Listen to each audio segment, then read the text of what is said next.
کہ انشاءاللہ عزیز میں آج آپ کے سامنے جو ہے جنوں کی دنیا اس موضوع پر کچھ روشنی ڈالنے کی بہرحال کوشش کروں گا۔ اللہ رب العزت نے جو آیت میں نے آپ کے سامنے تلاوت کی، سورہ زاریات سورہ نمبر 51 اس کی آیت نمبر 56 تھی، اللہ فرماتا اور کہتا ہے وَمَا خَلَقْتُ الْجِنَّ وَالْإِنسَ إِلَّا لِيَعْبُدُونَ، ہم نے جنوں اور انسانوں کو خالص اپنی عبادت کے لیے پیدا کیا۔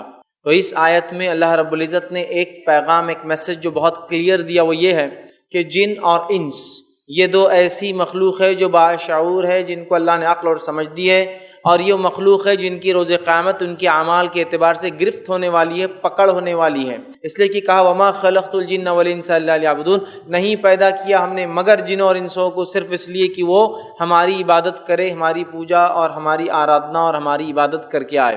تو گویا جن بھی ایک ایسی مخلوق ہے جو مخلوق جو ہے شعور اور سمجھ رکھتی ہے، سمجھ اور بوجھ رکھتی ہے، اور ان سے ان کے اعمال کے اعتبار سے اللہ رب العزت پکڑ اور گرفت بھی کرنے والا ہے۔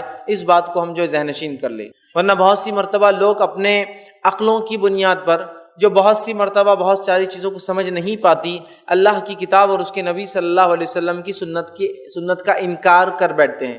جیسا کہ کچھ لوگوں نے اللہ رحم کرے یہ کہہ دیا کہ جن کوئی مخلوق نہیں ہے، کوئی الگ چیز نہیں ہے، بس وہ جو انسان کو زیادہ غصہ آتا نا، غصے والا انسان بس بولے اس کو بولتے ہیں جن۔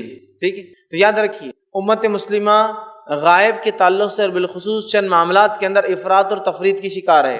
یا تو باؤنڈریز سے آگے چلے جاتے ہیں جو بتایا گیا، یا تو باؤنڈریز سے پیچھے رہ جاتے ہیں جو بتایا گیا۔ تو لہٰذا ہمیں من اور ان، جوں کا توں، جیسا کا تیسا جس کو کہیں گے، اپ ٹو دا ڈاٹ جس کو بولتے ہیں، وہاں تک شریعت نے جیسا بتایا اس کو ویسے ہی ہمیں عمل کرنا ہے۔ تو اللہ رب العزت نے اتنا واضح اور کلیئر میسج یہاں دیا ہے، وَمَا خَلَقْتُ الْجِنَّ وَالْإِنسَ، نہیں پیدا کیا ہم نے جن اور انس کو إِلَّا لِيَعْبُدُونَ، سوائے اس کے کہ وہ ہماری عبادت کرے۔ تو گویا دو الگ الگ مخلوق کا تذکرہ ہو رہا ہے، ایک وہ ہے جو انس ہے، ایک وہ ہے جو جن ہے، اور ایک وہ ہے جو انس ہے۔ جن کو جن اس لیے کہا جاتا ہے کہ وہ چھپے ہوئے ہوتے ہیں، سامنے نہیں آتے، نظر نہیں آتے، اور انسانوں کو اس لیے کہا جاتا ہے، یہ نسیان سے لفظ آتا ہے، ہم بھول جاتے ہیں۔ ہمارے والد آدم علیہ السلام اللہ کے منع کرنے کے بعد بھی بھول گئے اور پھل کھا لیا، تو اس سے لفظ انس آتا ہے، انسان جو بھول جاتا ہے، اور جن کا معنی ہے وہ مخلوق جو چھپی ہوئی ہے۔ اسی سے لفظ جنت اور جہنم بھی آتا ہے، جو چھپا ہوا باغ ہے جس کو کسی نے آج تک دیکھا نہیں۔ یاد رکھیں، تو بہرحال جن اللہ کی مخلوق ہے، اس پر ہم کو ایمان لانا چاہیے۔ بہت سارے لوگ جہاں قرآن حدیث کی بات آتی ہے، اور خاص طور سے وہ بات جو عقل میں نہیں آتی، مطلب دلائل تو قرآن حدیث کی ہے لیکن عقل میں نہیں آتی، اس کو انکار کرنے پہ تل جاتے ہیں۔ مطلب نہیں ایسا ہو ہی نہیں سکتا، اب جو چیز کو دیکھ نہیں سکتے وہ کیسے ہو سکتی؟ اگر میں بیسک کوشچنز کروں، کیا آپ دنیا میں یہی اصول لاگو کرتے ہیں کہ جو چیز دکھتی ہے وہ ہے، جو چیز دکھتی ہے وہ ہے، جو دکھتی ہے وہ نہیں ہے؟ تو میں آپ سے سوال کرتا ہوں، ہم میں سے کتنے لوگ کہتے ہیں میں بیمار ہوں، میرے میں فلاں جراثیم ہو گئے؟ کتنوں نے اپنے جسم کے اندر وہ بیماری کے جراثیم خود آنکھوں سے دیکھے کہ ارے ہاں جراثیم ہے؟ یہ نہیں دیکھے، لیکن کیوں اعتماد کرتے ہیں؟ چونکہ ڈاکٹر نے کہا اور رپورٹ میں وہی آیا۔ تو اگر مجھے جراثیم، مائکروبز یا مائکرو آرگینزم نہیں دکھتے تو اس کا کیا یہ مطلب ہے وہ ہے نہیں، اس کا یہ مطلب نہیں ہے۔ ٹھیک ہے، تو اسی طرح بہت ساری باتیں قرآن اور سنت نے ایسی بتائی ہے جو عقل کبھی کبھار سمجھ نہیں پاتی، اس کو پریسیو نہیں کر پاتی ہے، یا اس کو جو احاطہ جس کو کہتے ہیں ادراک نہیں کر پاتی ہے۔ لیکن اس کا ہرگز مطلب یہ نہیں کہ وہ نہیں ہے، چونکہ جب اللہ نے کہہ دیا، اس کے رسول کے زبان سے کوئی چیز نکل گئی صلی اللہ علیہ وسلم، تو اس چیز کے ہونے پر ہمارا ایمان ہے۔ اللہ رب العزت نے جنوں کے تعلق سے اور احادیث میں اتنے تفصیلی واقعات آئے ہیں، تفصیلی تذکرے آئے ہیں کہ ہم یہ بول ہی نہیں سکتے کہ غصے والے انسان جن ہیں اور باقی نارمل انسان کو انسان کہا جاتا ہے۔ یہ اللہ کی ایک مکمل علیحدہ الگ ایک مخلوق ہے جو اللہ رب العزت نے جیسا انسانوں کو اپنی عبادت کے لیے پیدا کیا، ان کو بھی اپنی عبادت کے لیے یاد رکھیے پیدا کیا ہے، یاد رکھیے۔ ٹھیک ہے، تو انسان اور فرشتے، چونکہ فرشتوں کی تفصیلات دے چکا ہوں اس لیے ان کا تذکرہ کر رہا ہوں، انسان اور فرشتے، اس کے علاوہ بھی ایک عالم ہے جس عالم کو ہم جنوں کی دنیا کہتے ہیں، جنوں کا عالم کہتے ہیں، اور جنوں کا اس لیے کہہ رہا ہوں جمع ہے، جن واحد ہے اور جمع جنوں کہتے ہیں اردو کے اندر بہرحال، ٹھیک ہے، یا جنات کہتے ہیں عام زبان میں، تو یہ اس کی جمع ہے۔ تو جیسے عالم الملائکہ ہے، فرشتوں کی ایک دنیا ہے، ہماری اپنی ایک دنیا جس کو ہم دیکھ سکتے ہیں، فرشتوں کی دنیا کو ہم دیکھ نہیں سکتے، اسی طرح ایک اور عالم ہے جس کو کہتے ہیں عالم الجن، مطلب جنوں کی ایک اپنی دنیا ہے، جنوں کی ایک اپنی دنیا ہے اور وہ تمام چیزیں کرتے ہیں، یاد رکھیے، جو انسان کرتے ہیں۔ انشاءاللہ اس آگے دھیرے دھیرے جب تفصیلات آئیں گی تو ہم اس میں ڈسکس کرتے جائیں گے۔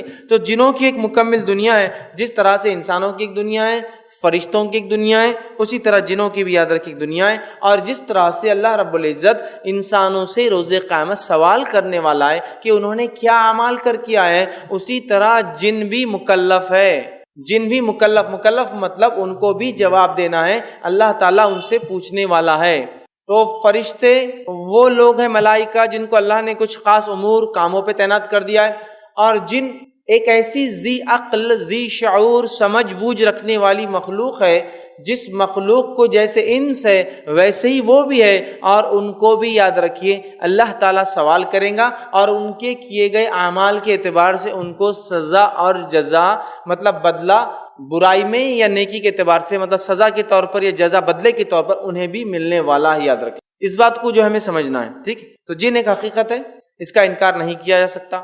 اللہ کی کتاب نے، رسول اللہ صلی اللہ علیہ وسلم کی سنت میں، احادیث میں، صحابہ کے اقوال، تابعین تبع تابعین کے اقوال کی کثرت بھرمار ہے جس میں ان کے تعلق سے تذکرہ آتا ہے، لیکن یہ آنکھوں سے اوجھل ہوتے ہیں، اسی لیے انہیں جن کہا جاتا ہے، اور یہ ہمیں دیکھ سکتے ہیں لیکن ہم انہیں نہیں دیکھ سکتے۔ یہ ایک چھپی ہوئی مخلوق ہے، اور اللہ تعالیٰ نے سورہ اعراف سورہ نمبر 7 آیت نمبر 27 میں فرمایا اور کہا، اِنَّهُ يَرَاكُمْ هُوَ قَبِيلُهُ مِنْ حَيْثُ لَا تَرَوْنَهُمْ، وہ اور اس کے قبیل، اس کے جیسے لوگ، وہ جو ہے تمہیں دیکھتے ہیں لیکن تم انہیں نہیں دیکھ سکتے ہو۔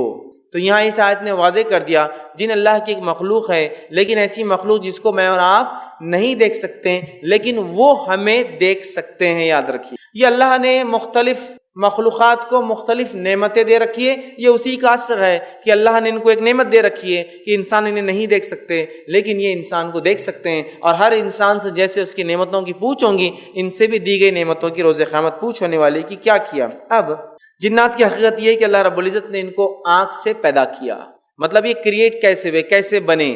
تو صحیح مسلم کی روایت ہے، آپ صلی اللہ علیہ وسلم فرماتے اور کہتے ہیں کہ اللہ تعالیٰ نے فرشتوں کو نور سے پیدا کیا، جن کو آنکھ سے پیدا کیا، اور اسی طرح فرماتے ہیں انسان کو اس چیز سے پیدا کیا جس کا تمہیں اپنی کتاب میں تذکرہ وہ کر چکا ہے، مطلب مٹی سے پیدا کیا ہے، یاد رکھیے۔ تو فرشتے نوری مخلوق ہے، جن ناری مخلوق ہے، اور انس خاکی مخلوق ہے، مٹی سے بنا ہوا ہے۔ تو یہ تینوں مخلوق کا تذکرہ ہے، اور قرآن نے اس کی وضاحت یوں کی، جو ہے سورہ ہجر اس کی آیت نمبر 27 میں اللہ فرماتا کہتا ہے، وَالْجَانَّ خَلَقْنَاهُ مِن قَبْلُ مِن نَارِ السَّمُومِ، اور اللہ نے جنوں کو انسانوں سے پہلے جو ہے آنکھ کی لپیٹ سے پیدا کیا۔ دوسری جگہ فرمایا سورہ رحمان سورہ 55 آیت 15 کے اندر، وَخَلَقْنَا الْجَانَّ مِن مَارِجٍ مِن نَار، جس کا معنی ہے اور ہم نے جنوں کو آنکھ کی لپیٹ سے پیدا کیا۔ تو اس آیت نے اس چیز کی وضاحت کر دی کہ اللہ تعالیٰ نے جنوں کو آنکھ سے پیدا کیا، فرشتوں کو نور سے سامنے دیکھا، اور انسان کو مٹی سے پیدا کیا گیا ہے، یاد رکھیے۔ تو یہ آنکھ سے بنی ہوئی مخلوق ہے۔ اب یہ کب بنائے گئے، جن کب پیدا کیے گئے؟ تو یاد رکھیے جو بات قرآن کے مطالعے سے ملتی اور احادیث سے ملتی وہ یہ ہے کہ جن انسانوں سے پہلے پیدا کیے گئے، یاد رکھیے جن انسانوں سے پہلے پیدا کیے گئے، کتنے پہلے واللہ عالم، اس کی تفصیلات ہم نہیں جانتے، لیکن یہ بات طے ہے کہ جن انسانوں سے پہلے پیدا کیے گئے، اور جو ہے سب سے پہلا جن جس کو اللہ نے بنایا تھا، جیسے سب سے پہلے انس آدم علیہ السلام تھے، اسی طرح سب سے پہلا جن جس کو اللہ نے بنایا تھا وہ اس کا نام ابلیس تھا، یاد رکھیے، اور وہ جنوں کا باپ ہے، بابائے جن ہے۔ جس طرح سے آدم علیہ السلام بابائے انس ہے، انسانوں کے باپ ہے۔ آدم علیہ السلام لیکن ایمان والے تھے، ان کی نسل میں ایمان اور کافر دونوں ہوتے، مطلب ایمان والے اور کافر دونوں تھے۔ اسی طرح جن جو ہے جو پہلا جن تھا جس کا نام ابلیس تھا، ابلیس بابائے جن ہے، اور اس کی نسل میں ایمان والے اور کافر دونوں ہوتے ہیں، لیکن یہ خود کافر ہے، یاد رکھیں۔ آدم علیہ السلام مومن ہے، یہ کافر ہے۔ آدم علیہ السلام کی نسل میں مومن اور کافر دونوں ہوتے ہیں، اس کی نسل میں بھی مومن اور کافر دونوں ہوتے ہیں، یاد رکھیے۔ تو یہ بابا جن ہے، اور یہ جو ہے ابلیس جو ہے پہلا جن تھا، یہ کبھی فرشتہ نہیں تھا، جس طرح سے غلط فہمی جو ہمارے پاس پائی جاتی ہے کہ لوگ کہتے ہیں کہ ابلیس جو ہے فرشتہ تھا اور بہت عبادت گزار تھا، لیکن نافرمانی کر بیٹھا تو جنت سے نکال دیا گیا۔ یہ کبھی بھی فرشتہ نہیں تھا۔ اللہ رب العزت نے سورہ کہف سورہ نمبر 18 آیت نمبر 50 میں اس کی وضاحت کی اور فرمایا وَإِذْ قُلْنَا لِلْمَلَائِكَةِ اسْجُدُوا لِآدَمَ فَسَجَدُوا إِلَّا إِبْلِيسَ كَانَ مِنَ الْجِنِّ فَفَسَقَ عَنْ أَمْرِ رَبِّهِ، کہ جب تیرے رب نے حکم دیا فرشتوں کو کہ جھک جاؤ سجدہ کرو آدم کے سامنے، تمام کے تمام جھک گئے سوائے ابلیس کے، وَكَانَ مِنَ الْجِنِّ، اور وہ جنوں میں سے تھا، فَفَسَقَ عَنْ أَمْرِ رَبِّهِ، اور اس نے اپنے رب کے حکم کو جھٹلا دیا، فسق کیا۔ تو یہاں اللہ رب العزت نے اس بات کی وضاحت کر دی کہ جن جو ابلیس جو تھا وہ جن تھا اور وہ کبھی بھی فرشتہ نہیں تھا۔ ہاں وہ فرشتوں میں رہتا، اٹھتا بیٹھتا، عبادتیں کرتا تھا، لیکن وہ کبھی بھی فرشتہ نہیں تھا، یاد رکھیں۔ اسی طرح عربی زبان میں جنوں کے لیے کئی نام استعمال ہوتے ہیں، جیسا مثال کے طور پر اصلی جن کو جو ہے جنی کہا جاتا ہے، جو اپنے اصلی شکل میں رہتا ہے جنی، اور یہ جنی لفظ جو ہے انگلش میں بھی جاتا ہے اور انگلش میں بھی جن کو جنی بولا جاتا ہے، ٹھیک ہے۔ تو اصلی شکل میں جو جن ہوتے ہیں انہیں جنی کہا جاتا ہے۔ اسی طرح وہ جو انسانوں کے ساتھ رہتے ہیں انہیں عامر کہا جاتا ہے، ٹھیک ہے، اور اس کی جگہ عمار ہوتی ہے۔ اسی طرح جو ہے جو بچوں کو تکلیف دینے والے جن ہوتے ہیں ان کو عربی زبان میں ارواح کہا جاتا ہے، ارواح، ٹھیک ہے۔ اسی طرح وہ جن جو انتہائی درجے سے خبیث اور برے ہوتے ہیں انہیں شیطان کہا جاتا ہے، ٹھیک ہے۔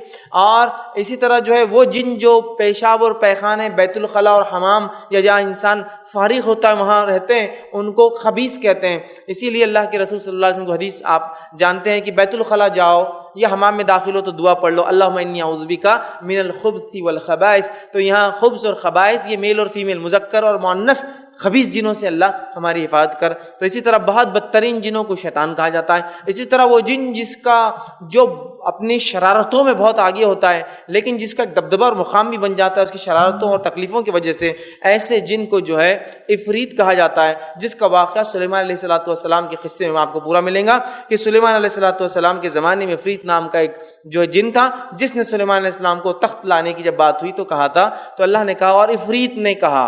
تو عفریت یاد رکھیے یہ جسے کہیں گے بہت مضبوط اور طاقتور جن ہوتا ہے اور شرارتی اور لوگوں کو تنگ کرتا ہے، لیکن اپنا دبدبہ اور مقام یہ دوسروں میں بنا لیتا ہے اور بہت لوگوں کو تنگ کرتا ہے، اسے عفریت کہتے ہیں۔ تو یہ چند نام تھے۔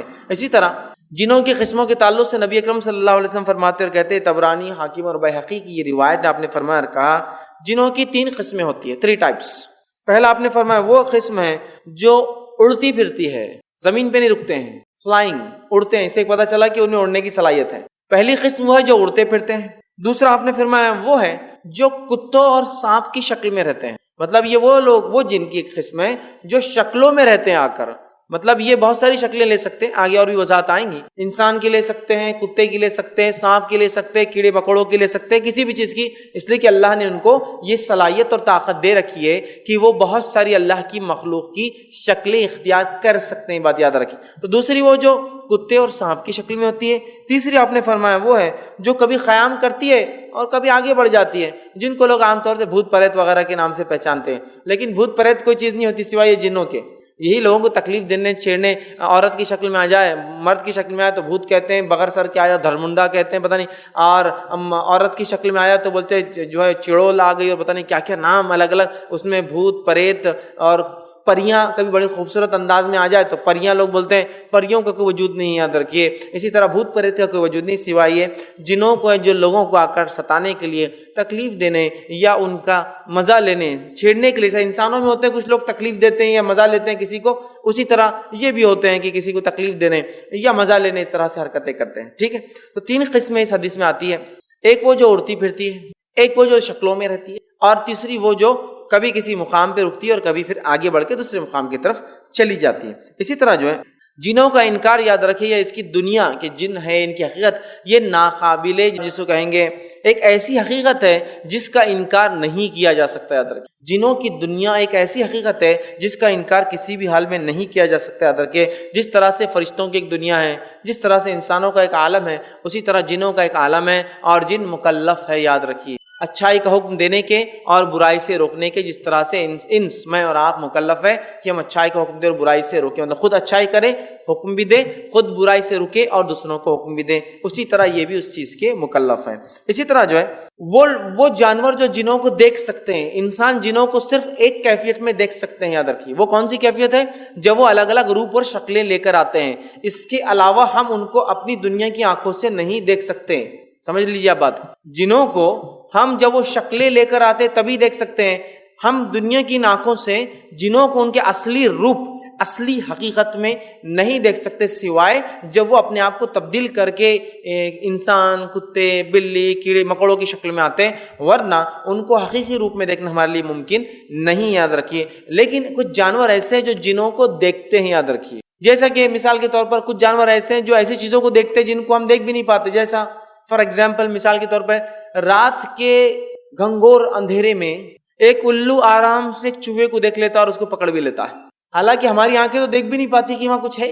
بڑباغل جو ہے ساؤنڈ ویو کے ذریعے جو ہے آرام سے رات کے اتنے اندھیرے جس میں آپ کچھ بھی نہیں دیکھ پاتے ہیں، آرام سے سفر کر لیتا ہے اور چیزوں کو دیکھ لیتا ہے، گویا وہ ریڈیو ویوز یوز کرتا ہے، ویوز چھوڑتا ہے، ٹکرا کے آتی ہے، کیچ کرتا ہے، سمجھ جاتا ہے آبجیکٹ سامنے اور نکل جاتا ہے۔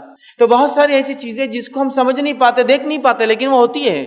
ہاتھیوں کو اگر آپ لے لیں تو ہاتھی جو ہے ہنڈریڈس آف مائلز، سو میل تک ایک دوسرے سے کمیونیکیٹ کرتے ہیں، اور وہ ٹیکنالوجی یوز کرتے ہیں جو انسان کو آج پتہ چلی، اور ایک میسج پاس کرتے ہیں اس ویو کے ذریعے اور 100 کلومیٹر تک میسج دیتے کہ یہاں پانی ادھر آ جاؤ۔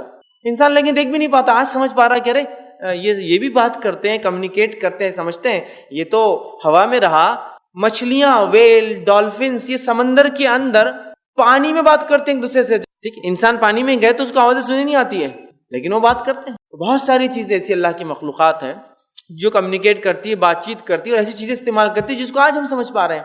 تو اسی طرح یاد رکھیے ایسے جانور بھی ہیں جو جنوں کو دیکھ سکتے لیکن انسان نہیں دیکھ سکتا اپنی حقیقی آنکھوں سے، سوائے روح بدل کے آئے۔ وہ کون سے جانور ہیں؟ تو اللہ کے رسول صلی اللہ علیہ وسلم فرماتے ہیں اور کہتے ہیں، یہ مسند احمد اور سنن ابو داؤد کی روایت، آپ نے فرمایا کہا جو اگر تمہیں رات میں کتے یا گدھے کی چلانے کی آواز آئے تو اللہ ہمیں پناہ مانگو شیطان سے، اس لیے کہ وہ دیکھتے ہیں جو تم نہیں دیکھ سکتے۔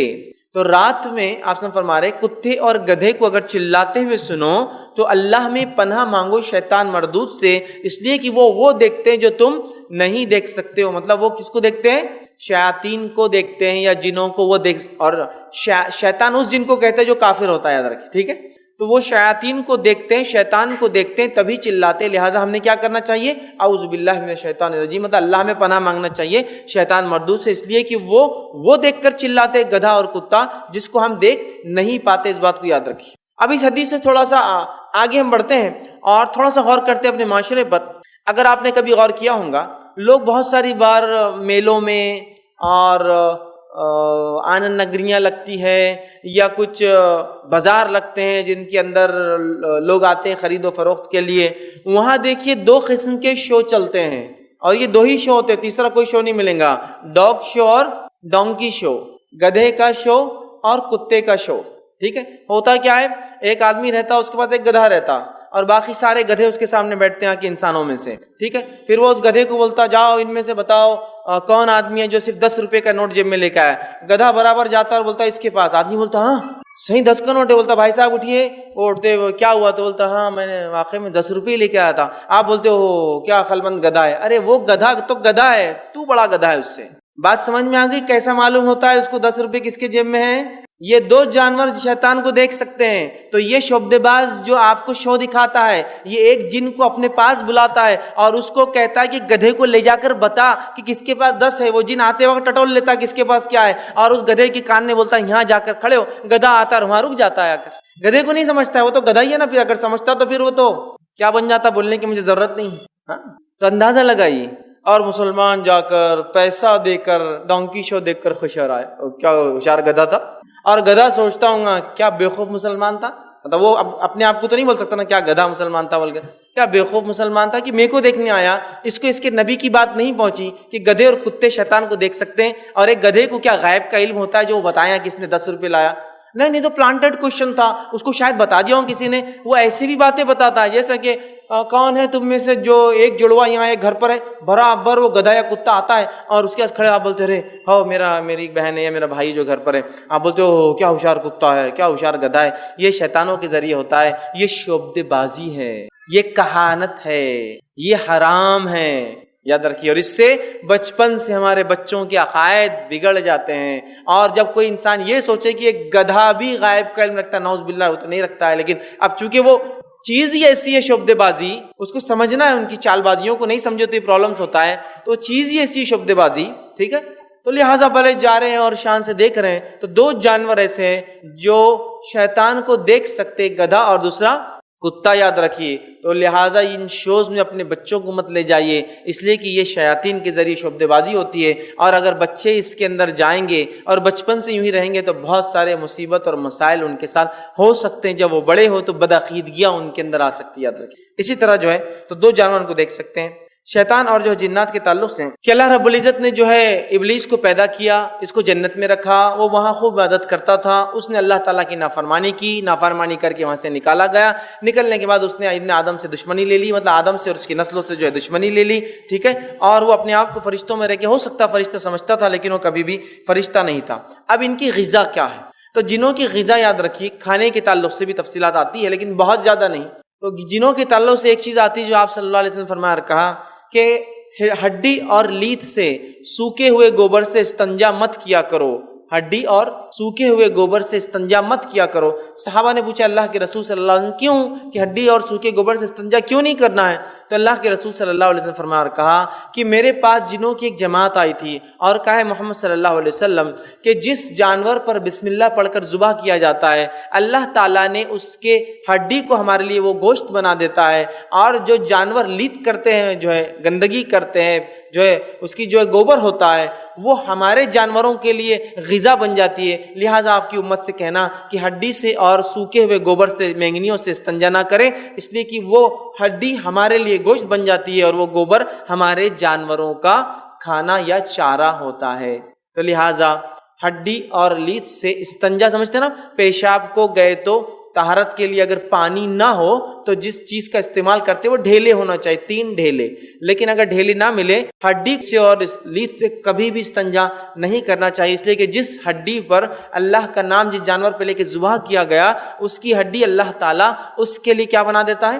کھانے کا گوشت بنا دیتا ہے. اور جس پر اللہ کا جو ہے نام لیا گیا اس جانور پہ، دوسرے جانوروں پہ نہیں. اور اسی طرح ہمارے جانوروں کے گوبر جو ہوتے ہیں جنوں کے جانوروں کی غذا ہوتی ہے. تو اس حدیث سے 2 باتیں پتہ چلی، ایک تو ہڈی ان کی غذا ہے، دوسرا ان کے پاس جانور بھی ہوتے ہیں. کیسے ہوتے ہیں، کیا کیفیت ہے، وہ اللہ عالم، اس کی تفصیلات چونکہ نہیں ہے تو خواہ مخواہ بحث میں پڑھ کر بہت زیادہ فائدہ نہیں ملے گا. تو ہڈی سے استنجا کرنے سے احتیاط کرنا چاہیے. بہت سارے لوگ ان باتوں کو نہیں سمجھتے، کبھی بھی جاتے ہیں سفر پہ، راستے میں جاتے ہیں اور کچھ بھی حرکتیں کر لیتے، لیت سے استنجا کر لیا، ہڈی سے کر لیا، پھر پریشان ہوتے گھومتے ہیں، یہ لپڑ گیا، وہ چپک گیا، فلاں ہو گیا. تو پھر نتیجہ یہی ہوگا، جب آپ کسی کو تکلیف دیں گے تو نتیجے میں وہ بھی آپ کو تکلیف دیں گا. اب وہ تکلیف شعور سے آپ نے جان بوجھ کے دی ہو انجانے میں. ہمارا کام یہ ہے، ہمارا دین اتنے باریک بینی سے ہمیں دنیا جینا سکھاتا ہے، پھر ہم پڑھتے کیوں نہیں ہیں، کیوں نہیں سمجھتے ان باتوں کو؟ اور پھر جب ایسی مخلوقات اللہ کی جو غائب ہے، جن دکھتے نہیں ہیں، ان کو تکلیف پہنچا دیتے ہیں، پیچھے پڑ جاتے ہیں، تو پھر بھاگتے ہیں ادھر ادھر، در در پر جا کر پتہ نہیں کیا کیا کر رہے ہیں. ارے بھائی میرے، پہلے چھیڑو ہی مت کسی کو. چھڑ جائے تو پھر ظاہر سی بات ہے اللہ سے توبہ کرو کہ ایسی غلطی ہوئی. لیکن ہم کیا کرتے ہیں، پہلے تو علم حاصل کرتے نہیں ہیں، پھر پریشان ہوتے ہیں. اللہ کے رسول نے منع کیا. اسی طرح کہا کہ سوراخوں میں پیشاب مت کیا کرو. اسی طرح کہا کہ اوپر سے سیدھا پانی گرم نیچے نہ پھینکا کرو، اس لیے کہ ہو سکتا ہے تم سوراخ میں پیشاب کرو اور تمہارا بھائی رہتا ہو، مطلب کوئی جن رہتا ہو، تم اوپر سے پانی پھینک دو اور گرم پانی پھینکنے سے تمہارے کسی بھائی کو تکلیف ہو. لیکن ہم یہ باتوں کو سمجھتے نہیں. بہت سارے لوگ تو سوراخ ڈھونڈ کر پیشاب کرتے میں نے دیکھا. بہت پھر مسائل جب شروع ہوتے ہیں نا تو پھر پریشان ہوتے ہیں کہ ایسا کیوں ہو رہا ہے. تو تم نے پہلے چھیڑخانی کی تو پھر نتیجہ بھگتو اس کا، ٹھیک ہے. تو لہٰذا یہ ان کا جو ہے غذا ہے. اسی طرح جو ہے یہ جو ہے مختلف جو ہے شکلیں بھی جو ہے لیتے ہیں، یاد رکھیے، ٹھیک ہے. مختلف شکلیں لیتے ہیں اور اس کی تفصیلات میں نے رکھی کہ یہ کتا بن سکتے ہیں، یہ سانپ بن سکتے ہیں، کیڑے مکوڑے اور انسان. لیکن ایک بات یاد رکھیے، جب یہ کوئی شکل لیتے ہیں، یہ وضاحت ضروری ہے، جب یہ کوئی فارم لیتے ہیں، اس فارم کے علاوہ، اس شکل کے علاوہ جو اللہ نے دے رکھی ہے، تو اس بات کو یاد رکھیں ان پہ سارے طبعی قوانین لاگو ہو جاتے ہیں. مطلب سارے فزیکل لاز ان پر لاگو ہو جاتے ہیں. جیسے کہ ایک جن کتا بن گیا اور اس کتے پہ سے ٹرک چلا گیا تو جن مر جائیں گا، کیوں تو اس پہ سارے طبعی قوانین لاگو ہو جاتے ہیں. جب وہ شکل بدلتا ہے تو ایک مقام سے نکل کر ایک مقام پر آتا ہے، شکل بدل کے ہمارے سامنے آتا ہے، اور اس کو اللہ نے انسانوں کی آنکھوں کے سامنے شکل بدلنے کی طاقت نہیں دی ہے. تو ایسا نہیں ہو سکتا یہ کتا ہے جن تھا، گاڑی لگنے لگی تو اڑ گیا، نہیں ہو سکتا. اس کو اس مقام پر پھر دوبارہ جانا پڑے گا، اس فیز میں جس فیز سے وہ ٹرانسفر ہو کر آیا ہے، اور اس فیز میں جا کے وہ روپ چینج کر سکتا ہے. ڈائریکٹلی کسی کے سامنے ایسا چھو بول کے روپ چینج نہیں کر سکتا. اللہ نے یہ صلاحیت نہیں دے رکھی. سمجھ لیجیے اس بات کو. ورنہ بہت سی بار ہوتا رہے میرے کو رات میں کتا دکھا تھا اور وہ آیا اور بڑا ہو گیا اور ایک دم چلا گیا، نہیں جا سکتا. شکل نہیں بدل سکتا جب تک کہ وہ اس مقام پہ نہ جائے جس مقام سے آیا تھا. پھر اس مقام پہ جا کے اپنے آپ کو چینج کریں گا اور پھر اپنے اصلی روپ میں جائیں گا. تو جن شکلیں لیتے ہیں لیکن عام طور سے وہ ایسا نہیں کرتے، لیکن لے سکتے. عام طور سے کیوں نہیں کرتے؟ اس لیے کہ اللہ نے ان کو اتنی اچھی زندگی دی، بغیر دکھے کے چھپ کر جیے. فارم لینے سے کتنی ساری تکلیفیں آ جاتی ہیں ان کو، سارے طبعی قوانین لاگو ہو جاتے ہیں. اور میں تو عام زبان میں کرتا ہوں، کوئی جن کتے کی شکل لے کے مسلمان محلوں سے گزرتا بھی نہیں ہوں گا، کیونکہ ہمارا بچہ تو پہلے سے دیکھ لیتا تھا 1 کلومیٹر دور سے آ رہا اٹھا لی، سب پتھر اٹھا لیتے. اور بیچارہ ایسا دور دور سے دبکتے بھاگتا ہے. اور کچھ کتوں کو تو عادت ہو جاتی ہے، وہ جیسی محلے میں آتے ہیں چھپ چھپ کے ہی نکلتے. ان کو معلوم کہیں نہ کہیں سے مسلمان بچہ ٹارگٹ کر ہی رہا ہوں گا اس کو، تو کہیں کو خامخواہ بیچارہ رسک لیں گا جب اللہ نے اتنا اچھا رکھا ہے. لیکن لے سکتے ہیں، شکل لے سکتے ہیں، لیکن عموماً نہیں لیتے ہیں، چونکہ اتنا اچھا رکھا اللہ نے.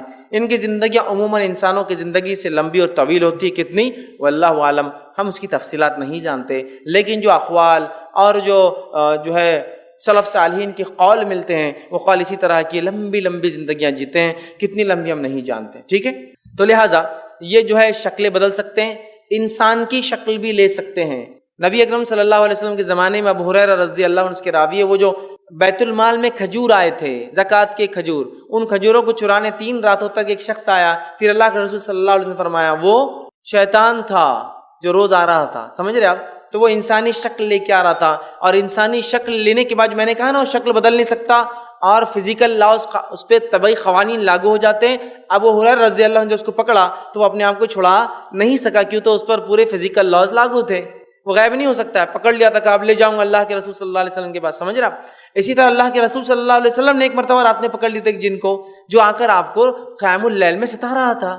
پھر آپ نے اس کو ایک پلر سے باندھ دیا، وہ غائب نہیں ہو سکا. کیوں نہیں غائب ہو سکا؟ اس لیے کہ انسانی نظروں کے سامنے وہ روپ چینج نہیں کر سکتے. انہیں اس فیز میں جا کے روپ چینج کر کے آنا پڑتا ہے، پھر اسی فیز میں جا کے وہ اپنے روپ کو چینج کر کے واپس ہوتے ہیں. تو لہٰذا وہ شکل لیتے ہیں، لیکن عموماً نہیں کرتے. اسی طرح جنات میں بھی جو ہے شادی بیاہ کا رواج ہوتا ہے، ان کے بھی بیوی بچے ہوتے ہیں، جیسا انسانوں کے شادی بیاہ ہوتے ہیں، مذکر مؤنث ہوتے ہیں، میل فیمیل ہوتے ہیں. اسی طرح نیک اور بد ہوتے ہیں، اچھے اور برے ہوتے ہیں. اسی طرح مختلف مذہب اور فرقوں کو ماننے اور مسلکوں کو ماننے والے بھی ہوتے ہیں. سب جو انسانوں میں ہوتا ہے سیم ان کا بھی معاملہ ویسی ہوتا ہے. وہی تمام چیزیں، یہود، نصارہ، مسلم، بدھسٹ جو ہے مطلب الگ الگ جتنے مذاہب ہیں سب کو ماننے والے ہوتے ہیں. اسی طرح مذکر مؤنث میل فیمیل ہوتے ہیں، اور ان کے بچے ہوتے ہیں، ان کے اندر شادی بیاہ کا بہرحال رواج ہوتا ہے. اور اللہ رب العزت نے اس کا اشارہ سورہ رحمان سورہ نمبر 55 آیت نمبر جو ہے 52 کے اندر کیا، اور فرمایا لم یطمثہن انس قبلہم ولا جان، کہ جنت میں ایسی حوریں ملیں گی جس کو اس سے پہلے نہ کسی جن یا انس نے چھوا بھی نہیں ہوں گا. اس سے پتہ چلا ان کے اندر شادی بیاہ کا رواج ہے، اس لیے کہ جن اور انس دونوں نے اس کو چھوا نہیں ہوگا. ٹھیک ہے. اسی طرح جو ہے یہ کیا مرتے ہیں، تو ہاں جس طرح سے انسان پیدا ہوتے اور مرتے ہیں تو جن اور شیاطین بھی پیدا ہوتے اور مرتے ہیں. لیکن ہاں ابلیس جو بابا جن ہے، جنوں کا باپ ہے، اس کو اسپیشل مہلت اللہ نے دی. کب تک کے لیے؟ الی یوم یبعثون، دوبارہ اٹھائے جانے تک. مطلب ابلیس ایک ایسا جن ہے جو شروعات سے ہے اور قیامت تک رہیں گا. باقی سارے جن پیدا ہوتے اور مرتے ہیں عام انسانوں کے جیسا، لیکن لمبی لمبی زندگیاں یہ عام طور سے جو ہے جیتے ہیں. لیکن ایک جن ایسا ہے جو ابلیس ہے، وہ شروع سے مطلب جب سے پیدا ہو تب سے لے کر قیامت تک رہیں گا. باقی سارے پیدا ہوتے اور مرتے رہتے ہیں، لیکن لمبی حیات پاتے. اسی طرح جو ہے جنات کے مکانات اور ملنے کے پتے کیا ہے، میں اس لیے نہیں بتا رہا ہوں کہ آپ جا کے ملے، لیکن جنات کے مکانات اور ملنے کے پتے کیا ہے. تو اس تعلق سے جو اقوال اور جو باتیں حدیث سے ملتی وہ یہ، وہ جو ہے اسی زمین پر بستے جس پر میں اور آپ رہتے ہیں. جہاں ہم لوگ رہتے ہیں وہیں وہ بھی رہتے ہیں. اسی طرح جو ہے وہ جو ہے زیادہ تر جو ہے چٹیل میدان اور غیر آباد علاقوں میں بسنا پسند کرتے ہیں. مطلب زمین یہی ہے، اسی زمین پہ ارض پہ رہتے ہیں، اور زیادہ تر پسندیدہ جگہ ان کی ہے جہاں غیر آباد چٹیل مطلب ایک دم پلین لینڈ جو لمبی لمبی زمینیں ہوتی ہیں وہ زیادہ ان کی پسندیدہ علاقے جہاں وہ رہنا پسند کرتے ہیں. اسی طرح ان میں جو برے ہیں شیطان ہیں وہ گندی جگہوں پہ رہنا پسند کرتے ہیں جیسے بیت الخلا, طہارت خانے, حمام, کچرے کی کنڈی, کوڑا کرکٹ جہاں انسان پھینکتا ہے. اسی طرح وہ جگہ جو خبیث خانے, برے اعمال جہاں ہوتے ہیں, شراب جہاں پی جاتی ہے, جوئے جہاں کھیلے جاتے ہیں, ان جگہوں پہ یہ بستے ہیں. چونکہ یہ بری جگہیں ان کو یہاں رہنے میں مزہ آتا ہے اور اس کو وہ پسند کرتے, یاد رکھیے. اور اسی طرح جو ہے ان میں سے برے قبرستانوں میں بھی اور ایسی جگہ جہاں انسانوں کو دفنایا یا جو اسی طرح مختلف طریقوں سے مرنے کے بعد کیا جاتا ہے عمل, ان جگہوں پہ بھی بستے ہیں اور تاکہ لوگوں کے عقیدے خراب کرے, انہیں چھیڑے اور انہیں ستائے. اور اسی لیے دیکھا بھی جاتا ہے جن کو جن آصف اپنے قبضے میں لیتا ہے یا اس پر حاوی ہو جاتا ہے وہ ایسی جگہوں پہ رہنا پسند بھی کرتے, گندی جگہ, نہاتے نہیں ہیں اور بیت الخلاء میں جا کے بیٹھنا پسند کرتے ہیں یا ویران جگہوں پہ قبرستانوں میں چلے جاتے ہیں تو پسند بھی کرتے ہیں, یاد رکھیں. ٹھیک ہے. اسی طرح جو ہے نبی اکرم صلی اللہ علیہ وسلم کے تعلق سے ایک روایت ہے, صحابہ کہتے ہیں کہ ہم اللہ کے رسول صلی اللہ علیہ وسلم کے ساتھ ایک سفر میں تھے اور آپ بیت الخلاء کے لیے گئے. آپ کا معمول یہ تھا کہ آپ نظروں سے بہت دور بیت الخلاء کے لیے جاتے تھے, تو نظروں سے بہت دور جاتے تھے. ایک مرتبہ آپ گئے اور بہت شور پکار کی آوازیں, ہم لوگ پریشان ہوئے کہ کیا معاملہ ہے, کیا ہو گیا, لیکن چونکہ آپ صلی اللہ علیہ وسلم کی آواز نہیں آئی تو ہم بھی انتظار کر رہے تھے کہ کوئی بات آئے. اس کے بعد اللہ کے رسول صلی اللہ علیہ وسلم آئے. ہم نے کہا اللہ کے رسول صلی اللہ علیہ وسلم ہم بڑے گھبرا گئے تھے, اتنی آواز شور پکار ہوئی. تو کہاں جن اور مسلم اور کافر جنوں میں جھگڑا ہو گیا تھا. کہا کس چیز کا جھگڑا؟ تو کہا اللہ کے رسول صلی اللہ علیہ وسلم فرمایا ان میں زمین کے بنیاد پر جھگڑا ہو گیا تھا, کون کہاں رہیں گا. تو وہ میرے پاس آئے اور کہا آپ فیصلہ کر دیجئے. میں نے دونوں میں فیصلہ کر دیا. صحابہ نے کہا کیا فیصلہ کیا آپ نے؟ تو کہا میں نے مومن جنوں کو جو ہے اونچے علاقے دے دیے اور کافر جنوں کو نچلے علاقے دے دیے. صحابہ نے کہا یہ اونچے علاقے بولے تو کیا؟ تو کہا پہاڑوں کی اونچائی والے حصے میں نے مومنوں کو سونپ دیے اور نچلے علاقوں سے مراد غیر آباد سمندری ٹاپو, جزیرے, ٹھیک ہے, آئی لینڈ جو سمندر میں ہوتے غیر آباد جس کو انسان بستے نہیں, وہ میں نے ان کو دے دیے. دونوں میری بات پہ راضی ہو گئے اور میرے فیصلے کو سن لیا اور دونوں نے اس کو قبول بھی کر لیا. تو پتہ چلا اکثر مومن جن جو ہے اونچے علاقوں پہ ہوتے ہیں اور کافر جن غیر آباد زمین اور ٹاپو پر اور گندی جگہوں پر بستے ہیں. اسی طرح جنات کے چوپائے ہوتے ہیں, جانور ہوتے ہیں جس کی تفصیلات میں رکھ چکا ہوں کہ ہمارے جانوروں کا لیت ان کے جانوروں کی غذا ہوتی, یاد رکھیں. اسی طرح وہ جانور جن کے ساتھ شیطان ہوتا ہے تو حدیث کے اندر آتا ہے, صحیح الجامع کی روایت ہے, آپ صلی اللہ علیہ وسلم فرما رہا اونٹ شیطان سے پیدا کیا گیا ہے, ہر اونٹ کے ساتھ ایک شیطان ہوتا ہے. تو اونٹ جو ہے شیطان سے پیدا کیا, آپ فرماتے ہیں کس معنی واللہ عالم, یہ غائب کی بات ہے. تو اونٹ شیطان سے پیدا کیا گیا ہے اور ہر اونٹ کے ساتھ ایک شیطان ہوتا ہے. اور اسی لیے اللہ کے رسول صلی اللہ علیہ وسلم نے اونٹ کے باڑوں میں نماز پڑھنے سے منع کیا. کہا بکری کے باڑوں میں نماز پڑھو لیکن اونٹ کے باڑے میں نماز نہ پڑھو, اس لیے کہ ہر اونٹ کے ساتھ ایک شیطان ہوتا ہے. اور اونٹ کا گوشت کھانے کے بعد آپ نے صحابہ کو وضو کرنے کا حکم دیا. مطلب ایک آدمی اگر وضو سے ہے تو اس کا وضو اونٹ کا گوشت کھانے سے ٹوٹ جاتا ہے. اور اونٹ کی یہ خصوصیت بھی ہے, جو لوگوں نے اونٹ پالا یا دیکھتے ہیں انہیں پتا ہے. آپ صلی اللہ علیہ وسلم نے کہا قرآن ایک حافظ کے ذہن سے ایسا نکلتا ہے جیسے اونٹ نکل جاتا ہے. تو ایک بات یاد رکھیے, اونٹ کبھی بھی اپنی زندگی میں پالتو اور وفادار نہیں ہوتے ہیں. جس روز مالک نے نکیل چھوڑا ایسے بھاگتے ہیں کہ کبھی لوٹ کر نہیں آتے واپس. قرآن کے لیے آپ نے مثال دی, نکل گیا تو پھر ایسا نکلتا ہے ایسا اونٹ بھاگ جاتا ہے. تو اونٹ کو پالیے لیکن جس دن نکیل چھوٹیں گے ایسا بھاگیں گا, گھر لوٹ کر نہیں آتا پھر واپس. جب تک مالک ہے پکڑ کے رکھیں گا تب تک. اس لیے حدیث میں نا اس کا پہلے گھٹنا باندھ پھر اللہ پر توکل کر, کھلا نہیں چھوڑ سکتے. نکل گیا تو پھر نہیں آتا ہے. تو بہرحال اونٹ جو ہے اس سے پیدا کیا گیا ہے اور اونٹ کے باڑوں میں آپ نے نماز سے منع کیا. اسی طرح جو ہے شیطان جو ایک بدصورت جو ہے شیطان, ابلیس شیطان اور اس کے جو ساتھی اور چیلے چپاٹے ہوتے ہیں وہ جو ہے انتہائی بدصورت ہوتے ہیں. اللہ رب العزت نے سورہ صافات سورہ نمبر 37 آیت نمبر جو ہے 64 اور 65 میں کہا اور فرمایا, وہ ایک درخت ہے جو جہنم کی تہہ میں نکلتا ہے. اس کی شکل اس جو جھاڑ ہے اس پہ جو پھل لگتے ہیں اس کی شکل جو ہے شیطانوں کے جو ہے سر کی جیسی ہے. تو اللہ نے جہنم میں اگنے والے ایک جھاڑ کے پھلوں کے بارے میں کہا شیطان کی صورت جیسے وہ جھاڑ رہتا ہے. اس سے پتہ چلتا ہے کہ وہ بہت ہی بدصورت ہوتے ہیں. اسی طرح جنات کی طاقت کیا ہے, طاقت اور صلاحیتیں کیا, آئیے ہم دیکھتے ہیں. تو جنات جو ہے بہت طاقتور ہوتے ہیں عموماً اور بہت زیادہ صلاحیت اللہ نے ان کو دے رکھی ہے، بہت زیادہ صلاحیت ہے، اور ہو سکتا ہے ٹیکنالوجی میں ہم سے وہ کئی گنا ایڈوانس چل رہے ہو، ہم نہیں جانتے ان کی دنیا، کیونکہ آج ہم ریڈیو ویوز کو آج یوز کرتے ہیں، انفرا ریڈ یوز کرتے ہیں، اور الٹرا وائلٹس یوز کیے جا رہے ہیں، اور اس کے علاوہ 2G 3G ابھی آ رہا ہے، میں بھی ہائیسٹ پاسبلٹیز ہے کہ وہ ان ٹیکنالوجیز کو کئی زمانے دراز سے استعمال کر رہے ہیں اور بہت اچھے سے اس کو سمجھتے ہیں اور جانتے ہیں اور ان کا استعمال بھی کرتے ہیں، ٹھیک ہے۔ تو جو جنات کی طاقت اور توانائی کیا ہے، تو بہت طاقتور ہوتے ہیں۔ اللہ تعالیٰ نے قرآن میں ایک واقعہ عفریت کا بیان کیا، جس کے اندر سلیمان علیہ السلام کو اللہ نے یہ طاقت اور صلاحیت دے رکھی تھی کہ ان کے قبضے میں سرکش جن اور شیاطین کو دے دیا تھا۔ تو آپ نے ایک مرتبہ کہا کہ سبا کی رانی کے آنے سے پہلے اس کا تخت کون لائیں گا؟ تو عفریت اٹھا اور کہا آپ کے اس جگہ پہ، مطلب شام میں اس پروگرام کی جو مجلس کے ختم ہونے سے پہلے اس تخت کو میں اٹھا کر لے کر آ جاؤں گا۔ مطلب وہ عفریت بہت طاقتور تھا، وہ جا کر، حالانکہ جو سبا تھی وہ یمن میں رہنے والی تھی، سب جو رانی تھی، اور سلیمان علیہ السلام فلسطین میں ہے، اس نے کہا کہ میں بس مجلس ختم ہونے سے پہلے لا سکتا ہوں۔ تو بہت طاقت اور توانائی والے ہوتے ہیں۔ اسی طرح فضائی میدان میں جو ہے انسانوں سے بہت زیادہ سبقت حاصل ہے، مطلب آسمانوں میں اڑنے کا جہاں تک معاملہ ہے ان سے انسانوں سے بہت آگے ہیں، اور جنات جو ہے پہلے آسمان تک جا سکتے ہیں، مطلب ان کی اڑان جو ہے، ان کی جو ہے پہنچ جو ہے پہلے آسمان تک یہ اڑ کر جو ہے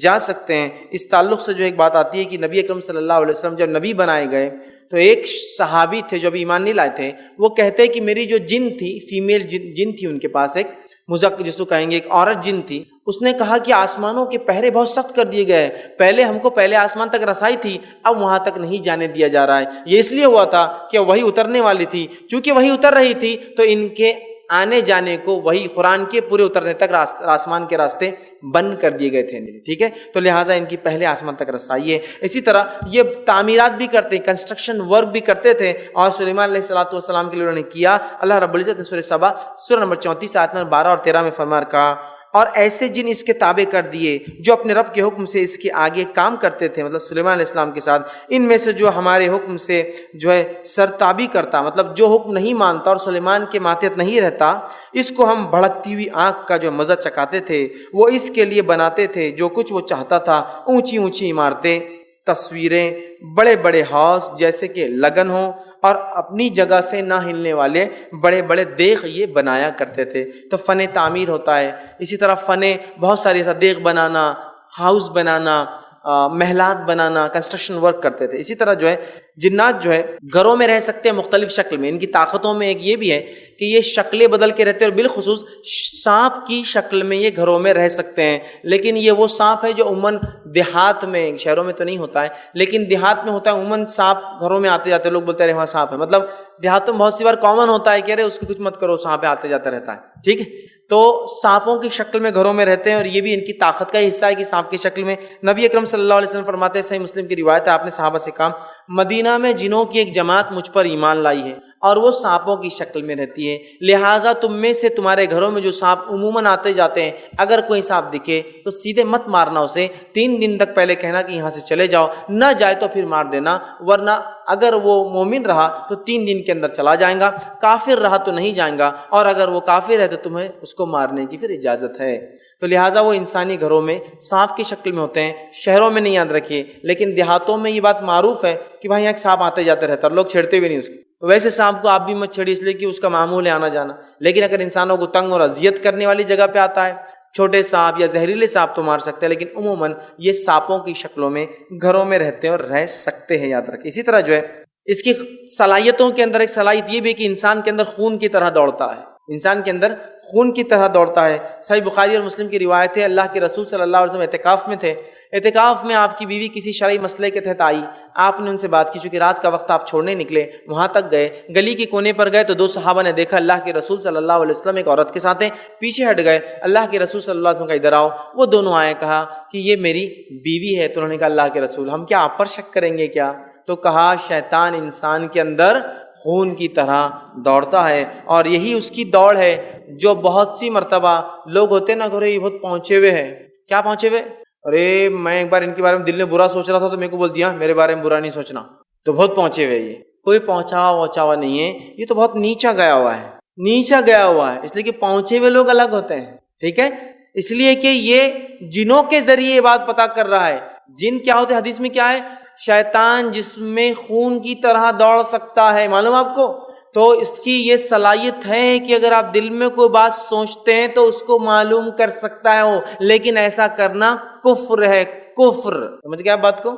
تو اگر آپ کو کوئی بول رہا کہ فلاں جگہ فلاں چیز ہوئی تھی تو آپ کو گھبرائیے مت، یہ شیطانوں کے ذریعے ہوتا ہے، یہ کوئی پہنچے ہوئے لوگ، غائب کا علم اللہ رب العزت کے علاوہ کسی کو نہیں ہوتا، سوائے جب اس غائب کو اللہ فرشتوں کے حوالے کرتا ہے کہ جا کر ایکسیکیوٹ کر دو، عمل میں لا لو اس کی موت، اس کی زندگی، اس کا رزق، تب فرشتوں کو نامے جب ملتے ہیں وہ آرڈرز اور حکم، تب پتہ چلتا ہے کہ کیا کرنا ہے، ورنہ فرشتوں کو بھی غائب کا علم نہیں ہوتا ہے، جنوں کو بھی غائب کا علم نہیں ہوتا ہے، انسانوں کو بھی غائب کا علم نہیں ہوتا ہے۔ یہ شیاطین ہوتے ہیں جو ایسے کام کر کے غائب کا علم میں بتا کر کسی کو جو ہے اونچا اور نیچا کر دے، تو بولے بہت پہنچے ہوئے دل کی بات جان لیتے ہیں، یہ شیطانی عمل اور کفری عمل کو اگر ایسا کرتا ہے۔ اسی طرح جو ہے جن چاہے جتنی بھی صلاحیتیں اور طاقت ہو، ان میں کمزوریاں بھی پائی جاتی ہیں، جیسے کہ مثال کے طور پر جہاں ان میں طاقت ہے ان میں کمزوریاں بھی ہیں۔ اللہ نے شیطان کے تعلق سے بالخصوص فرمایا اور کہا ان کید الشیطان کان ضعیفا، سورہ نساء سورہ نمبر 4 آیت نمبر 72 کے اندر، کہ یقین جانو کہ شیطان کی چالیں حقیقت میں نہایت ہی بودی اور کمزور ہوتی ہے۔ چالیں بہت چلتا ہے انسان کے خلاف، لیکن جو اللہ کے ماننے والا بندہ ہے اس کے خلاف اس کی نہیں چلتی اور بہت بودی ہو جاتی ہے اس کی چال، تو اس میں کمزوریاں بھی ہوتی ہیں۔ آئیے اس کی کیا کمزوریاں وہ دیکھتے ہیں۔ سب سے پہلے شیطان اللہ کے نیک بندوں کو نہیں بہکا سکتا، اس کا کچھ بھی نہیں چلتا نیک بندوں پر۔ قرآن کے اندر سورہ بنی اسرائیل سورہ نمبر 17 آیت 65 میں اللہ فرماتا اور کہتا ہے کہ اللہ تعالیٰ فرماتا ہے قرآن میں، یقیناً میرے بندوں پر تجھے کوئی اقتدار حاصل نہ ہوگا اور توکل کے لیے تیرا رب کافی ہے۔ تو یہاں اللہ فرما رہا ہے کہ اللہ کے نیک بندے شیطان کے بہکاؤ میں نہیں آتے۔ دوسری کمزوری جو اس کی ملتی ہے وہ یہ کہ اللہ کے کچھ بندوں سے شیطان ڈر کے بھاگ جاتا، اللہ کے کچھ بندوں سے شیطان ڈر کے بھاگ جاتا ہے، جیسے کہ حدیث کے اندر آتا ہے اور یہ روایت صحیح الجامع کی ہے، آپ صلی اللہ علیہ وسلم فرماتے کہتے ہیں اے عمر شیطان تم سے خوف کھاتا ہے۔ دوسری روایت نے فرمایا جس گلی سے عمر نکلتا ہے تو شیطان گلی کے ادھر منہ سے نکل کے بھاگ جاتا ہے، عمر کا سامنا کرنے کی اس کی استطاعت، طاقت یا حیثیت نہیں یاد رکھی، تو کچھ لوگوں سے، ایمان والوں سے ڈرتا ہے۔ اس طرح سلیمان علیہ السلام کو اللہ نے جنوں پر طاقت دی تھی، اور کافر جن بھی آپ کی اطاعت اور فرمانبرداری کرتے، اگر کوئی کافر جن آپ کی فرمانبرداری سے انکار کرتا تو اس کو ایک آگ کا گولا مار دیا جاتا اور آگ میں اس کو جلا دیا جاتا، ٹھیک ہے۔ تو سلیمان علیہ السلام کی ماتحت ہیں، اس کے بارے میں اللہ رب العزت نے بہت تفصیل میں جو ہے قرآن میں جو ہے بیان کیا ہے، ٹھیک ہے، ہم اس کو جو ہے دیکھ سکتے ہیں، اور وہ آیت بھی میں نے اس سے پہلے آپ کے سامنے رکھی ہے۔ اسی طرح سلیمان علیہ السلام کی چونکہ بات آئی تو یہاں ایک وضاحت ضروری ہے، وہ کرتے ہوئے آگے نکلیں گے، وہ یہ ہے کہ سلیمان علیہ السلام کو چونکہ اللہ نے کافر جنوں پر بھی طاقت دی تھی، تسلط دیا تھا، حکمرانی دی تھی، تو ان کافر جنہوں نے سلیمان علیہ السلام کے دنیا سے جانے کے بعد بدلہ نکالنے کے لیے کیا کیا آپ کو پتا ہے؟ جب سلیمان علیہ السلام ایک عصا، ایک لکڑی کے سہارے سے کھڑے رہے اور انتقال کر گئے، اور یہ کافر جن ڈر کے کہ سلیمان ابھی حیات ہے کام کرتے رہے، جب قرآن نے کہا ایک دیمک یا کوئی کیڑے نے اس عصا کو کھایا اور سلیمان گر گئے، تو تب پتہ چلا جنوں کو کہ جو ہے سلیمان کا انتقال ہو گیا تھا۔ اس سے پتہ چلتا ہے جنوں کو بھی علم غائب نہیں ہوتا، اگر ہوتا تو پتہ چل جاتا کہ سلیمان علیہ السلام وفات کر چکے، وہ کھڑے تھے کئی زمانے تک، پھر اللہ نے جب چاہا وہ لکڑی ٹوٹ گئی، آپ گر گئے، تب پتہ چلا انتقال ہوا۔ تو اب ان کافر جنوں کو بہت برا لگا، کہا اب ہم کیا کریں گے؟ انہوں نے کیا کیا، سلیمان علیہ السلام کے تخت کے نیچے ایک صندوق رکھ دیا اور اس صندوق میں جادو کی کتابیں لکھ کر رکھ دی، اور لوگوں سے جا کر کہا تم کو پتہ ہے سلیمان ہم پر کیوں حکومت کر سکتے تھے؟ لوگوں نے کہا نہیں، کہا سلیمان ہم پر اس لیے حکومت کرتے تھے کہ سلیمان جادو کرتے تھے، اگر یقینی تو جاؤ اس تخت کے نیچے دیکھ لو۔ لوگ پہنچے، تخت کو ہٹایا، صندوق کھولا تو جادو کی کتابیں نکلی، تو یہودیوں نے یہ کہا اچھا تو جادو تو سلیمان کی سنت ہے، نعوذ باللہ۔ اور رسول اللہ صلی اللہ علیہ وسلم کے زمانے تک یہودی جادو کو سنت کے اعتبار سے سیکھتے تھے کہ ہمارے نبی سلیمان کی سنت ہے، ٹھیک ہے، تو یہ غلط فہمی ہے۔ اللہ نے اس کا جواب قرآن میں یوں دیا، اور اللہ تعالیٰ فرماتا ہے سورہ بقرہ سورہ نمبر 2 آیت 102 میں، اور اللہ نے فرمایا وَاتَّبَعُوا مَا تَتْلُو الشَّيَاطِينُ عَلَى مُلْكِ سُلَيْمَانَ وَمَا كَفَرَ سُلَيْمَانُ وَلَكِنَّ الشَّيَاطِينَ كَفَرُوا يُعَلِّمُونَ النَّاسَ السِّحْرَ وَمَا أُنزِلَ عَلَى مَلَكَيْنِ بِبَابِلَ هَارُوتَ وَمَارُوتَ۔ اللہ نے بہت تفصیلی لمبی آیت اللہ فرماتا ہے، ان لوگوں نے، یہودی کیا کہہ رہے تھے آپ کے زمانے کے، جادو کس کی سنت ہے؟ سلیمان علیہ السلام کی سنت ہے۔ اللہ نے جواب دیا وَاتَّبَعُوا مَا تَتْلُو الشَّيَاطِينُ عَلَى مُلْكِ سُلَيْمَانَ، ان لوگوں نے سلیمان کے زمانے کی شیطانوں کی پیروی اور اتباع کی، ملک جو سلیمان علیہ السلام کی ملکیت میں تھے۔ وَمَا كَفَرَ سُلَيْمَانُ، سلیمان علیہ الصلوۃ والسلام نے کفر نہیں کیا، ولیکن الشیاطین کفروا، اور وہ شیطان تھے جو کفر کرتے. کیا کر کے کفر کرتے؟ یعلمون الناس السحر، لوگوں کو جادو سکھا کر. تو جادو کا سیکھنا، سکھانا، کرنا، کرانا سب کفر ہے. کیا کہا اللہ نے؟ وما کفر سلیمان، سلیمان نے ہرگز کفر نہیں کیا، ولیکن الشیاطین کفروا، وہ تو شیطان تھے جو کفر کرتے تھے. یعلمون الناس السحر، لوگوں کو جادو سکھا کر. تو جادو کا سیکھنا، سکھانا، کرنا، کرانا سب کیا ہے؟ کفر ہے. یاد رکھیے کفر. تو لوگوں نے سلیمان علیہ الصلوۃ والسلام پر الزام لگایا، اللہ نے اپنی کتاب میں اس کا جواب دیا. بہت سے لوگ پوچھتے کیا جادو کا علاج جادو سے کر سکتے؟ کفر ہے. یاد رکھیے نہیں کر سکتے، آپ نہیں کر سکتے. اس کا علاج کتاب و سنت سے. کل تفصیل عنوان آئیں گا انشاءاللہ، اس میں ہم ڈسکس کریں گے. ٹھیک ہے. اسی طرح جو ہے جن معجزات نہیں کر سکتے، جیسے سلیمان علیہ السلام کے ماتحت تھے، ان کی ایک اور کمزوری یہ کہ وہ معجزات نہیں کر سکتے. معجزہ سمجھتے ہیں نا؟ معجزہ وہ عمل ہوتا ہے کہ چیز کی فزیکلی وہ چیز چینج ہوتی ہے، ریئل سینس میں. جیسا کہ پتھر سے اونٹنی کا نکلنا، صالح علیہ السلام کا واقعہ. چاند کے 2 ٹکڑے ہو جانا، آپ صلی اللہ علیہ وسلم سے جو مشرکین نے کہا اور آپ نے اللہ کے حکم سے کر دیا. تو یہ فزیکلی ہوا. چاند ریئلی 2 ٹکڑے ہوا، لوگوں کی آنکھوں کو نہیں دکھا، ریئلی 2 ٹکڑے ہوا. معلوم؟ تو جن معجزے نہیں کر سکتے. ہاں شعبدے بازی، جیسا کہ موسیٰ علیہ الصلوۃ والسلام کے زمانے میں کیا ہو، جو رسیاں تھی، رسیاں وہ کیا نظر آنے لگی؟ سانپ. تو وہ حقیقت میں سانپ نہیں بنی تھی، وہ رسیاں تھی. اس کی دلیل موسیٰ علیہ الصلوۃ والسلام کو وہ رسیاں کیا دکھ رہی تھی؟ سانپ. فرعون کو وہ رسیاں کیا دکھ رہی تھی؟ سانپ. لیکن جادوگروں کو رسیاں کیا دکھ رہی تھی؟ جس نے کیا تھا وہ جادو، رسی. کیوں؟